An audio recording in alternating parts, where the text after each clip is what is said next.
जब कोई झरना ऊंचे पर्वतों से गिरता है तो उसकी हर बूंद में कोई रहस्य समाया होता है। ऐसा लगता है जैसे स्वर्ग के किसी अनजान द्वार से निर्मल जल पृथ्वी पर उतर रहा हो।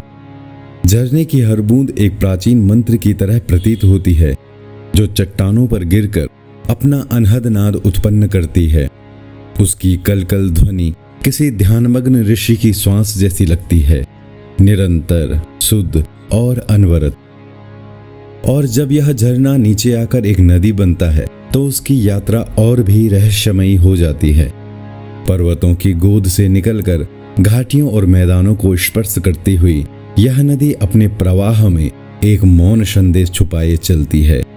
ऐसा लगता है जैसे यह जलधारा केवल जल नहीं बल्कि अपने किसी दिव्य अनुभूति का प्रवाह है, एक ऐसा प्रवाह जो अनादि से अनंत की ओर बढ़ रहा है। झरने का जल जब एक नदी का रूप लेता है तो उसमें एक नई चेतना जन्म लेती है। अब वह केवल गिरता नहीं है, अब वह बहता है, अपने भीतर अनगिनत जीवों को जीवन देता है। यह जल जो कभी आकाश से गिरा था अब पृथ्वी के विस्तार में समाहित हो चुका है। नदी का प्रवाह असीम धैर्य का परिचायक है।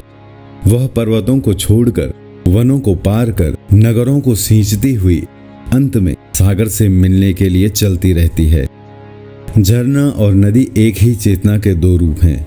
एक ऊंचाई से गिरकर अपनी पहचान मिटा देता है और दूसरा निरंतर बहकर अपने सत्य की खोज करता है।